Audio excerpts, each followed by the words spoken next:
evolved a different phrase now, that climate and environment sustainability. Here I have written environmental sustainability, but actually we have clubbed them together and we call it now climate sustainability, because sustainability automatically includes environmental concern. So this is our Center for Climate Sustainability and Skill Development. We did some programs recently, and then you have some photographs of that. In the morning we were discussing whether there is one practical dimension of getting environmental clearance, and there is another dimension of really protecting environment. Now we have to first decide which one do we want. We want environmental clearance, and we are really worried about the environment. Now if you really look at both these aspects, then the real scientific challenge before us today is to find out the ways and means of quantifying the following facts. Intricate interaction between climate change and environmental pollution, because temperature and humidity are two such factors which there is absolutely no physical, chemical, biological, biochemical, biophysical process which is not dependent on temperature and climate. And those who can recall their 12 standard days or intermediate days, that Charles' law, Boyle's law, if you remember, that there is absolutely no process on the earth which is not dependent on temperature. So you look at chemical kinetics, also dependent on that. Biological phenomena also dependent on temperatures. Temperatures rises slightly and you feel so uncomfortable. You wear a sweater when it is not desirable, you immediately want to put it off. So there is a very intricate interaction between climate change and environmental pollution, because all the pollution dynamics, dispersion, dilution, whatever you may deal with, they're all dependent on temperature and humidity, and their impacts in terms of human and ecosystem health. When we speak of quality of life, actually inherently at the back of our mind it is ecosystem and human health. We want to directly or indirectly quantify, and that gets reflected in terms of the quantification of quality of life. And I said unfortunately still they're very uncertain, because the way they have been developed and those in response evaluation, they still are beset with lot of uncertainties. So alterations in land cover, biodiversity, air, water and soil pollution, and their implications on climate change impacts and on availability of food items and nutrients, and vice versa, both are important. There's impact of environmental pollution and climate change impact on environmental pollution. Actually the situation is like this. Very few people globally realize that ecosystem works almost on the principles of electronics integrated circuit. There are positive feedbacks, there are negative feedbacks, and if you really go deep into the matter, you will find that many of the entities, ecological entities, actually they work like electronic components. For instance, I will tell you, you take one seed and put it on the land, sow it, then it develops into a plant, then becomes a tree, then so many fruits are born, and those fruits have seeds which will again convert into different trees, and then it's almost like amplifier. Similarly, many of the ecological entities have their roles as transistors, resistors, conductors, insulators. So it is basic. You have an environmental envelope of semiconductor physics going on, or integrated circuit. So all of them are interconnected. To view them or quantify them in isolation, to study them in isolation, is actually a parochial way of looking at the environmental pollution problem. So impacts of above mentioned alterations on disease transmission and dynamics. Ultimately the scenario is like this. You have climate change, leads things like stratospheric ozone depletion, biodiversity loss and ecosystem function, then freshwater decline, desertification, land degradation, and through all these intermediate variables, how they are interlinked with each other. They're all interlinked. It's a feedback, it's a cycle. So to give a very simple example, if you look at the Earth system, there is absolutely no process which we see, especially temperature rise, solar radiation, goes up, comes down. Solar radiation starts from, say, this end, if you plot it on the y-axis with the x-axis as time, then it goes up, 12 o'clock, 1 o'clock, it is at the peak, then comes down, again the process is repeated. Most of the ecological processes are cyclic in nature because of these positive and negative feedbacks. Ultimately, when this happens, what happens? Climate change affects through regional, reflects through regional weather changes, heat waves, extreme weather conditions, temperature and precipitation intensities. They affect microbial contamination pathways, transmission dynamics, agro-ecosystems, hydrology, socio-economics and demographics, which in turn have the following impacts: temperature-related illness and death, extreme weather-related health effects, air pollution-related health effects, water and food-borne diseases, vector-borne and rodent-borne diseases, effects of food and water shortages, mental, nutritional, infectious and other health effects. So then there are issues related with the research needs in the area of adaptation and then health-specific adaptation measures. So what are the research challenges at the moment before us? Research on climate change and health spans basic studies of cause-effect relationships. In the morning you saw Director was mentioning whether we are trying to establish cause-effect relationships or not.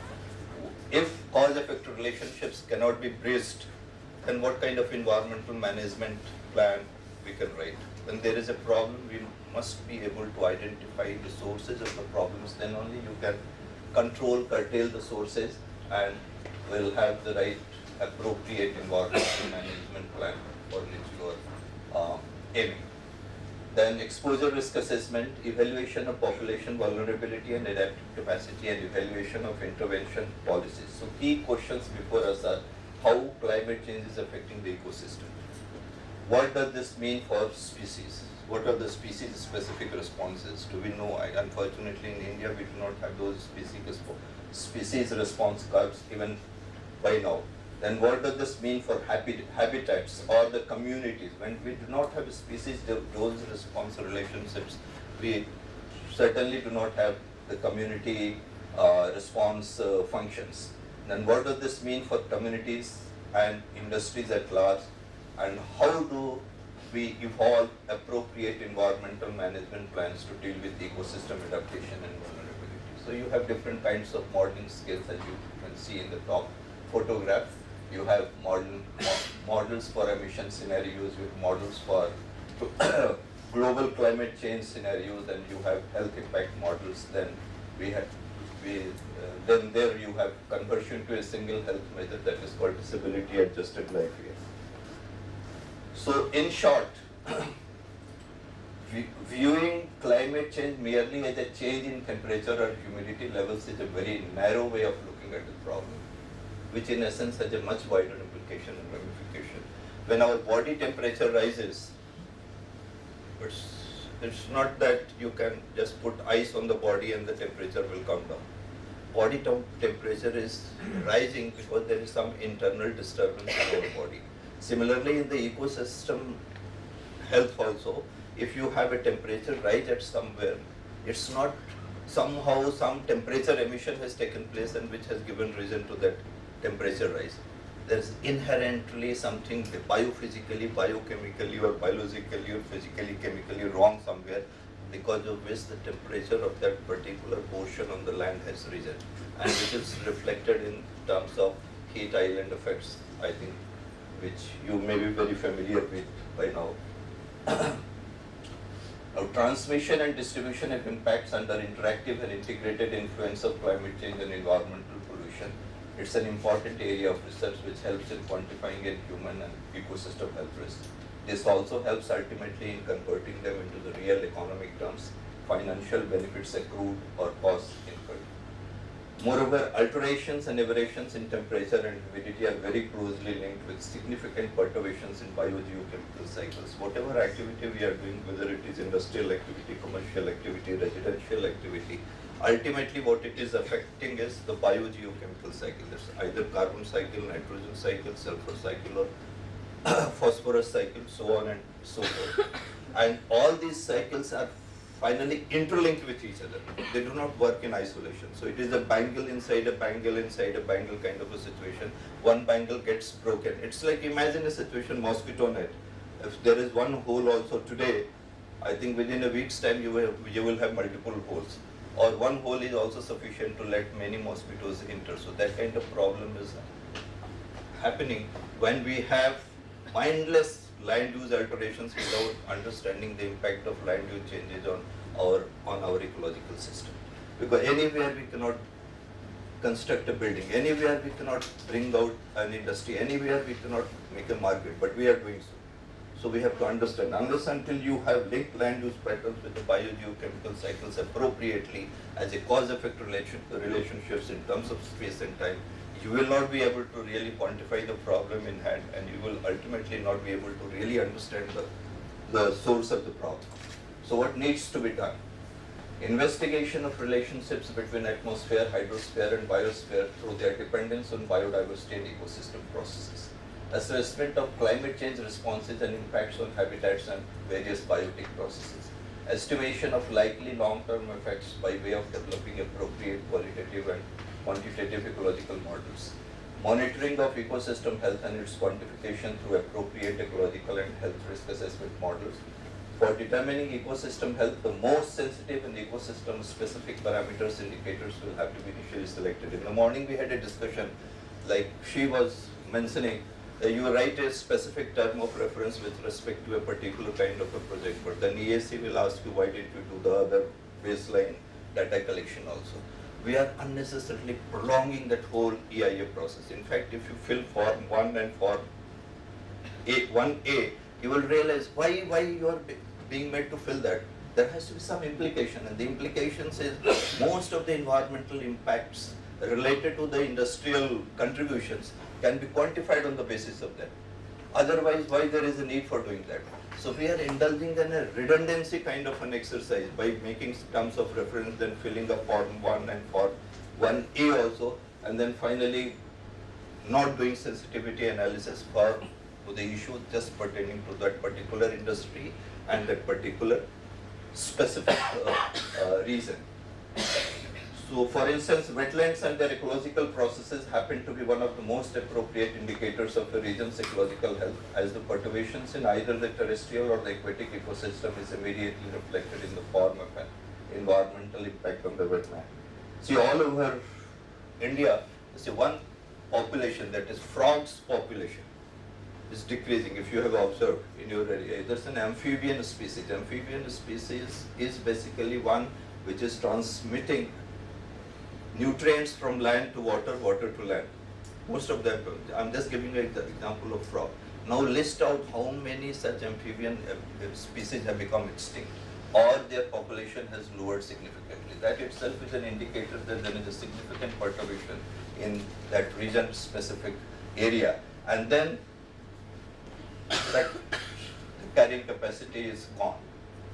And then there is a cause for concern and the alarm bells should ring. But are we really doing that kind of a science to really ascertain and quantify our impacts? We are, for whatever may be the project, whatever may be the reason, we are just following the same kind of dictum. When we go to doctors, two brothers suffering from the same symptoms, the doctor will prescribe different medicines. That's the doctor's medical environmental management plan. But when we do EIA, you see the same kind of baseline for all situations are done. During the breakfast time also we were discussing, these are redundancies which can be removed. So some sample contributions I will just tell you. This is one health risk assessment model which we had developed. This was way back in 2005, I think. Aditya Swami was that time there. He was remembering that when he came for his first assessment, I asked some questions probably to him. So during those days, these exercises were done. But because of data limitations, many of these exercises could not be carried out further, because who will sponsor the data collection on issues like this? Everyone is in a hurry for environmental clearance. Who has the time for sponsoring a scientific investigation which will give you a realistic picture which is desirable? So we did this exercise, but we stopped. We started doing some more different exercises. This was a paper we published on health exposure assessment and policy analysis way back in 1993. But this learning had helped in publishing that paper in 2005. So I had a strange kind of relations with environmental impact assessment division. I worked for 2 years and then I will concentrate on some other issues and then I will do again on some specific projects because my interests were different. I will not work on any project which is of general nature. It has to be generating some specific interest. So I was part of the carrying capacity study for Doon Valley region, for carrying capacity studies for National Capital region, and then regional carrying capacity for Jamshedpur region for TISCO we had done.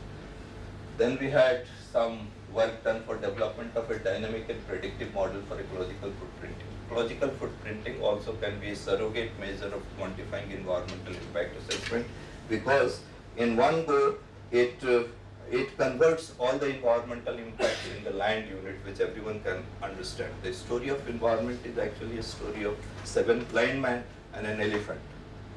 We belong to different disciplines and then we look at environment from different angles. For those who have not read this story is like this. There was an elephant and there were 7 blind men who were asked to describe the elephant. So those 7 blind men touched different organs of the elephant. And the organs which they touched accordingly, they describe the elephant. So someone feels elephant is like the big legs it has, someone feels it's like the trunk, someone feels it is like elephant's teeth. Similar stories with the environment. A physicist's perspective is different, a biologist's perspective is different, a civil engineer's perspective is different, an electronics engineer's perspective is different. But actually if you really want to manage environment, electrical engineering and electronics engineering perspective will help you best. Because when we look at companies say tree afforestation, all the trees are living beings. And just imagine a situation you kill 100 people somewhere and then say some more 200 children are born somewhere else. 100 people killed in Nagpur, 200 children born in Chandrapur. Does that really solve the problem? Similarly with the trees, you uproot trees from one area and then say from Chandrapur we uprooted 1,000 trees, but we planted that in Delhi or Nagpur or so. Is it really a solution? Because when you treat trees also as living beings, are you really entitled to do that kind of a treatment to them? But this is an ideal situation. We really cannot develop if we really adopt this ideal situation. And the practical solution is cut trees and grasses, weeds everywhere. We have not understood the community associations in terrestrial ecosystem also. For instance, when we were doing monitoring for Doon Valley, what we had found is there is one tree called Sal and the other was Rohini. Whichever forest you go, Sal and Rohini will always be found together. So like us, even these terrestrial species keep families and then move with the families. You remove a member of the family and the impact is totally different. Then there are associations with different tiers of vegetation. You have shrubs, herbs, weeds and all. Along with the plant, they have a different kind of an association. Unless until we understand that those associations and intricacies of interactions, how can we really do compensatory afforestation elsewhere? But have you really understood? Is there a botanist in India also or world over for that matter who can really quantify these associations?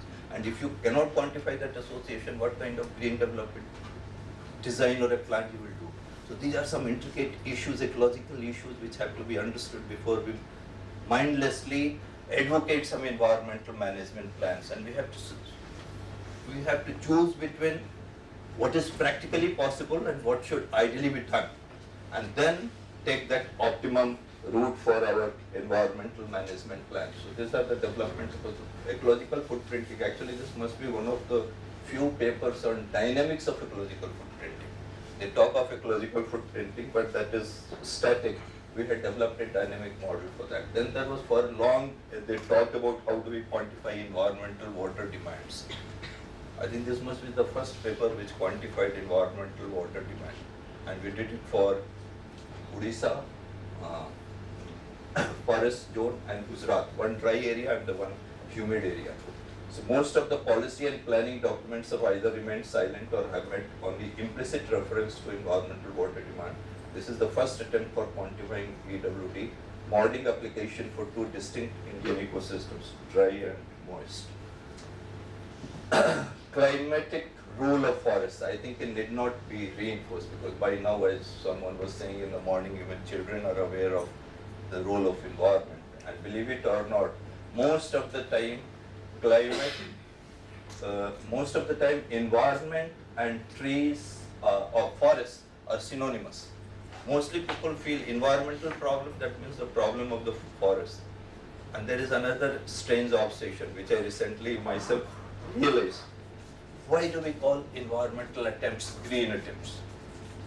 Does environment have only green color? The flower is red. I think most of you are holding red flowers. So flower is red. Ocean is blue. Rivers are blue. We have all the colors. It's a rainbow. But we are obsessed. Green mechanism, green methods, green chemistry, green engineering, green physics. Physics luckily still is not green, it is with all the sun. I think we are living among those strange phrases we don't understand also. But someone has coined, so we are blindlessly, globally, internationally following those kind of concepts. We have to come out of that. We have to learn to realize, is it really worth for the problem which I am trying to seek solution? So, as you can see the intricacies of environment here in this diagram. Then there are so many issues related with climate change, vegetation dynamics, landscape. Ideally, what we should do, there was a discussion during the breakfast time, why, for the same reason, all the industries are asked to create a baseline that scenario. All the regions should have just called ecosystem health report cards. And with whatever industrial interventions we are likely to have, should just quantify what is that it is going to add to what was earlier there, positive or negative. It should be as simple as that. But we do not have any national ecosystem health report card. This needs to be generated. And if the industries can jointly, like they go for combined effluent treatment plants, if they can jointly sponsor those industries situated in a particular area, I think NEERI will be able to take up that job and create environmental health report cards for those regions, so that it will avoid that cumbersome exercise on the part of various industries to again collect the same kind of redundant data, which is not so meaningful to do.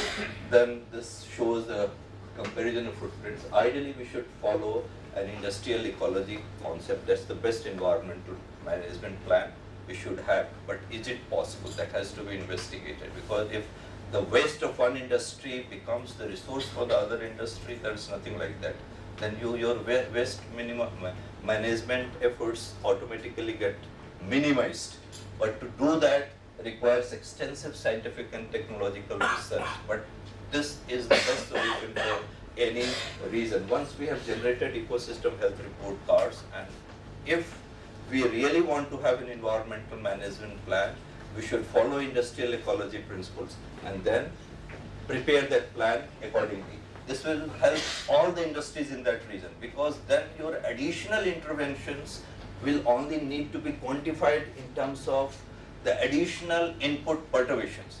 And then that source apportionment can be done. This industry A will add to the perturbation by this amount, B will have this kind of contribution, C will have this kind of a contribution. So you can tax industry A like this, B like this, and C like this. It will become so simple if we all sit down in a coordinated way and evolve a combined strategy like common effluent treatment plants. Unfortunately, even CETP did not become successful, but then we can, unless until we make an attempt, we cannot really make a dent in the present environmental impact assessment exercise. And let me tell you very frankly, so many EIA reports we have seen. Has environment of any place in India improved from what it was yesterday? That means we are moving in a wrong direction. And there is a strong need for correcting our steps. We must change that direction. And if you really want to have a significant impact, then you must not only change but revamp the entire exercise. And do it in terms of ease of business. In terms of ease of business, you may totally demolish the whole exercise which is going on and create a new kind of a system which will be more meaningful like this. So this is what I'm trying to show. So methodology which we have followed through all our modeling exercises like this. Literature review, without that we cannot go ahead. Selection of appropriate ecosystems for detailed analysis and data collection. Identification of important issues and problems of the region. Identification of sensitive hotspots for deeper analysis. Selection, development, calibration and application of models. Development and application of appropriate functionalities for region-specific and site-specific issues. Impact on ecosystems and human health due to climate change and pollution interactions. Quantification of process interlinkages which will help in evolving appropriate region-specific environmental management plan. And finally, report preparation. So impact on terrestrial and aquatic ecosystems. Evaluation of impacts of alternative land use management using biogeochemical and ecological models. Impacts of climate change on industrial, commercial and residential zones. Impact on ecosystem health. Evaluation of adaptation strategies and impact of acid rain on both the kinds of ecosystems. This kind of auditing, environmental auditing must be done to evolve realistic region-specific environmental management plans. We must identify, we have processes like industrial, commercial, residential and agricultural processes. They can be subdivided into various sub-processes, and all these sub-processes individually and cumulatively what kind of impacts they have on air, water, land, socio-economic and biological environment that needs to be quantified. Then only our environmental management plans will be effective. So this is the process, kind of process specific exercise which needs to be done.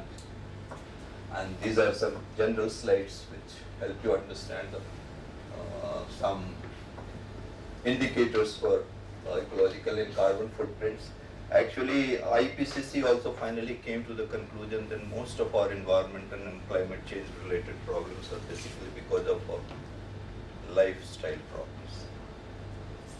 So if every individual decides to reduce his or her ecological and carbon footprint, we will have significant contributions already. Because as Mahatma Gandhi said, that enough for everyone's need, but not enough for even a single man's greed. If we become so greedy, we are not able to understand and estimate our real requirements, then how are we really going to manage the environment? Every entity which we need, this one, everyone has got carbon and ecological footprint.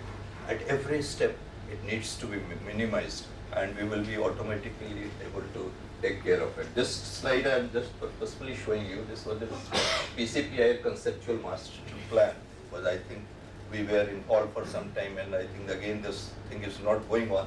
But here you can see essentially it is a land use allocation problem and amongst different kinds of activities.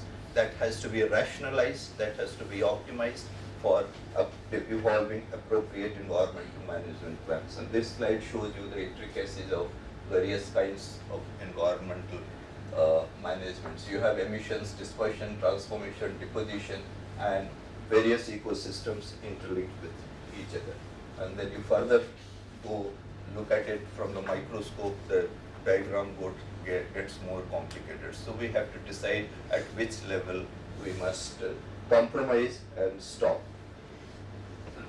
So the imbalance between emissions and sinks. Forests which are very effective filters or sinks for many GHGs, mainly CO2 are continuously being cleared for various agricultural, residential, commercial, industrial purposes. You will realize that total land on the earth is finite. Like elastic, it cannot be increased. It can decrease because of the erosion at the coastal zones also and the mountain zones, so the continuous erosion can only decrease. The same land has to be allocated to the following activities: industrial, commercial, residential, aquacultural, forestry and agriculture, same land. Now, if you have defined the word for development as industrial expansion, that means you require more and more land for industries. And once you require more and more land for industry and industries will manufacture something, you will require more and more land for commercialization, because something is manufactured, it has to be sold, and then you will offer employment to people for the industrial activity and for the commercial activity. So more land for residential activity. Now the land demands for commercial, industrial and residential activities are continuously and exponentially rising. Now from where that land will come? Either from the forestry area or from the agriculture area. Whatever the data you may see, or most of the data also corroborate that the forests are almost at the gone stage. Now that land will come from agricultural zone only. Now if the continuously and exponentially land is drawn from agricultural zone, can you expect potato prices to come down every day? So does it require a Nobel Prize winner to come and tell us that potato prices will come down? Will always go up, because agricultural land is becoming limited. So look at that balance. So you have to decide, like when you make sabji, there is a ratio: oil, haldi or masala, whatever, and salt. A particular ratio. Suppose 1 milligram of salt makes your sabji very tasty. Now does it mean that if you put 10 milligram, the sabji will become 10 times tastier? There is a particular ratio which has to be established. Optimization. Same kind of ratio runs us, that is CNP ratio, carbon, nitrogen and phosphorus ratio. Similarly for the development, we should have a ratio for commercialization, industrialization and residential activity. Unless until we optimize that ratio, we will not get anywhere. So just by development we mean if you have constructed 10-kilometer road, you are developed by X. You construct 100, then you are developed 10X. That's the conventional notion of development at this moment. Is that really right to look at development in that way? So we have a strong need for redefining and redesigning our development paradigms. Otherwise, we will not be able to tackle the pollution problems. Then this results in doing away with one of the most effective sinks of pollution and consequently enhances GHG buildup in the atmosphere. Mainly because of these reasons, pollution concentrations today are much higher than what they were several decades and centuries back. And let me tell you another fact. We have technologies, no doubt about it. From India to America, we have great technology, environmental technology, this technology, that technology. But while technology is solving your problem in terms of milligrams, you are generating pollution in terms of trillions of tons. So can you ever match that rate? The rate of degradation is 10 to the power 9 of the rate of assimilation of environmental rectification. So you can imagine where we are leading. And if you don't believe me, look at all the landfill sites in all the major cities and you will find out that what kind of ratio that is, which I have told you now.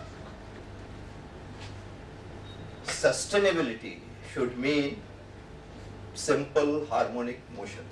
What goes up, sun rises, sun sets in the evening. You cannot have the sun rising all through. It will become very boring and maybe strenuous for you. And that gentleman who asked you about the impact of light on a system is very right. But we are stressing stomata unnecessarily during night hours. Stomata, which is responsible for absorbing air pollutants, including carbon dioxide, never gets to sleep. Is it a good ecological situation? If you are not made to sleep for 2 days continuously, third day many of us will end up with mental hospital. Similarly, the way we are teaching ecological entities, so that gentleman was very right in asking that question. You put this light on, that means your stomata is all the time open, it is photosynthetically active. Is that the kind of sustainable development we want? So sustainable development is one, we should, earth, our earth, there is nothing more than earth. And there's the mother of us. If you look at it, it's not a spirituality, it is real scientific fact. Whatever is existing on the earth, biotic or abiotic, is actually because of the interaction between sun and earth. Whichever religion you may belong to, but there are two gods right in front of you. The sun god and the mother earth. And it's because of the interactions between these two that we are here. We are here, abiotic, biotic substances, all are there. Now, imagine a situation, you go on developing earth. Or you change the rate of its movement. It will be an universal catastrophe. Your speed does not determine your development. Your mass does not determine your development. Imagine a situation, I am weighing some 60-70 kg today, tomorrow I start weighing 250 kg. Is it my development? So mass does not determine development, speed doesn't determine development. Do we know what is development? Ask yourself. Many of us really do not know what is development. You ask them to define what is development. They do not know, but everyone is trading the path of development. Where are we going? We must question ourselves. This diagram shows you the measure of resilience and measure of resistance. For every ecosystem function, we should have that, and that should give the right environmental impact assessment. In terms of ecosystem resistance and ecosystem resilience, how we are performing is the environmental health part of the region. And look at this diagram. You don't need to do any data collection. You can yourselves tell whether they have exceeded carrying capacity or not. Do you need some data collection for that? Why are we wasting our money in baseline data creation when the situation is right before? So we must know where there is a need for data collection, where there is a need for immediately stopping, where there is a need for going ahead. So these demarcations have to be done. This is, incidentally, this is Bombay mangrove 15 years back. It must have worsened only, but see. Okay? So similarly, Lake Chad in 2001 satellite image with the actual lake in blue and vegetation on top of the old lake bed in green. Above that, the changes from 73 to 97. So you can yourself see the changes. Most of the lakes have undergone the same fate. Their fate is not different. This is the path of development we are following. Bombay in its backyard. This is Bombay city, the commercial capital of India. Imagine our backs start looking like this. How will we? National capital region. In 1994, it was like this. It must have become worse only. Dehradun. What is desired or what it was is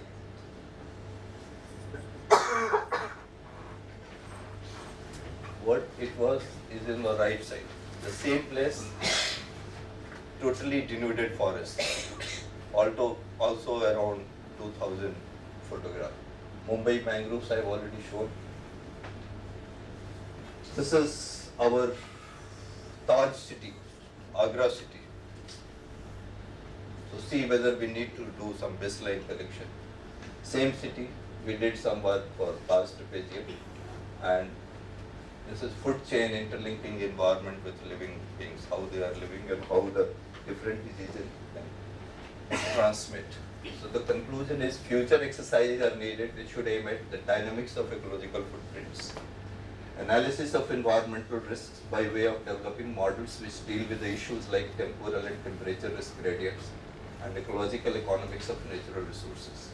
There is also a need for quantifying region-specific emission factors for different GHGs and other environmental pollutants so that it will minimize the baseline data collection and money and time therein On the basis of these emission factors, region-specific ecosystem health and human health risk assessment can be carried out.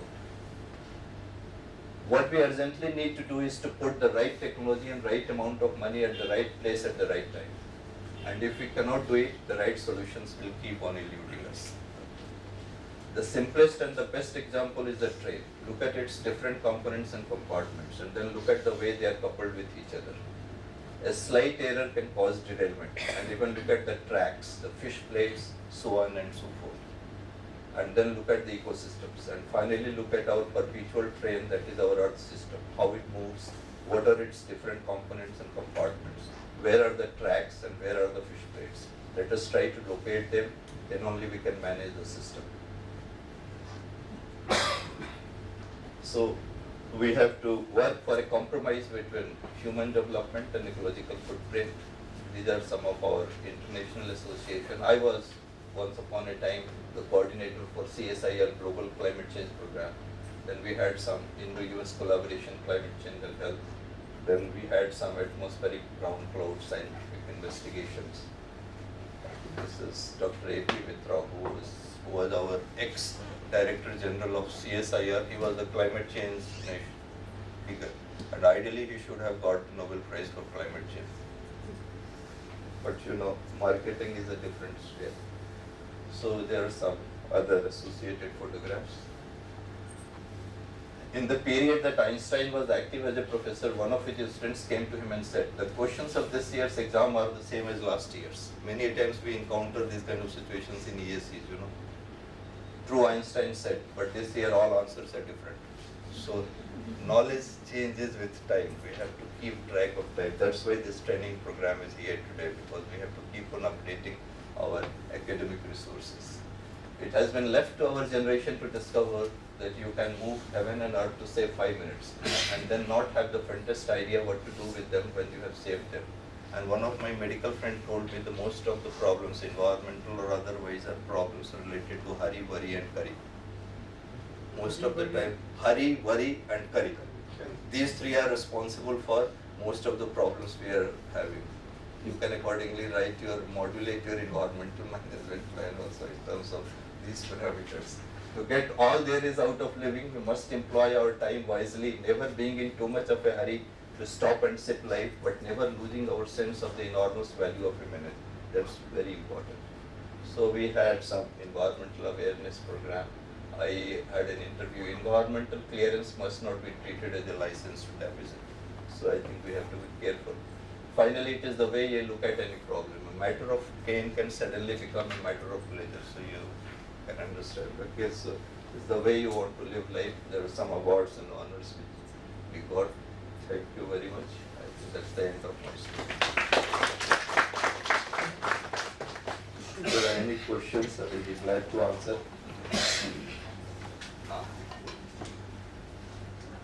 Sir, I feel in country like India, there is a lot of gap between the policy makers and the scientific community. Right.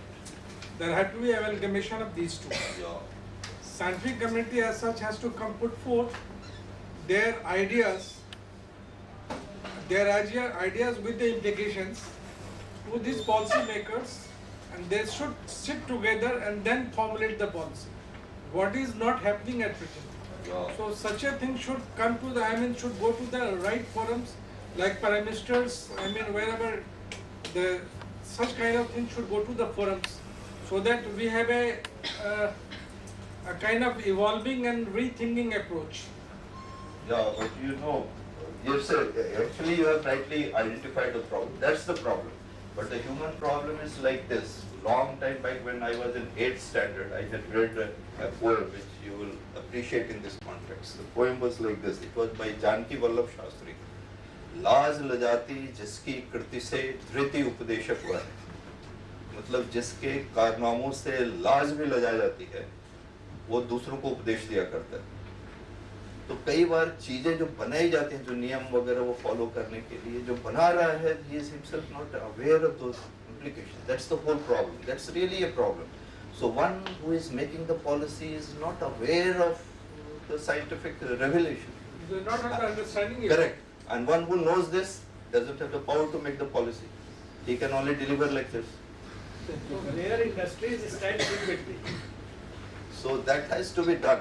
I think, but then this feedback, as director had also pointed out in the morning, this feedback, if it comes from you, you write to him directly, then we will collate this feedback, and then accordingly, then maybe NEERI will write a white paper on that, and then we will see how we can influence the policy makers in this area. That's really a great problem. Sir, as in the morning in my presentation also I asked for risk-based approach, EIA. As you said that earlier it was happening, like health risk and all those things here, part of EIA. Move on to mic to our son. So that health risk, estimation of health risk and environmental risk was a part of EIA report. Now it is not there, even if we go to NEERI reports, it is not there. So why you just remove that thing? You have asked a very I just want to add one more thing. Like recently, this ISO 14001 2015, it is talking about the risk-based approach for everything, okay, for quality management system as well as for environmental management system. And in company like Reliance, we have made some partnership with British Petroleums and all. So they have an operating management system, they are following that. And now, since they are our partner, we also need to follow the same. Their approach is this only, that what you have explained. Yeah. Now, I think there must be some limitation in India, like from policy front or from the industries, that the requirement of this type of study was not there. Maybe so you eliminate those things from EIA report. But now I think it is required. Yeah. And definitely in coming years, people will ask you to put this type of analysis, especially health risk analysis or this environmental ecosystem analysis, that would be required. Yeah. Because simply baseline data collection and that will not make very much, And the question is whose health? The question is whose health analysis? Is it human being alone or even the plants and the animals? That is ecosystem. Yeah. So there has to be balance. Yeah. Like this he has raised, I will give you another story. When I started the exercise in this institute, that was a developing a computer simulation model for predator-prey relationship. Actually, if you look at it, most of the environmental pollution problems are because of the predator-prey imbalance. The exercise was like this. I had to develop a computer model, and you have some foxes in the forest, and then you have some rabbits in the forest. The foxes survive on the rabbits. So 5 foxes, some 50 odd rabbits. The foxes are eating the rabbits. By the time they eat away some rabbits, some more rabbits are born through reproduction exercise. So the ecosystem balance is there. One day, most of the foxes become very greedy. So they decide, and they find very fleshy and tasty rabbits, so they eat away all the rabbits. They did not realize that eating away the rabbits is finally their own suicide only. So they are not left with any food. Now the situation which I cited, the relationship between industry and agriculture is that kind of a relationship. Fox and rabbit relationship.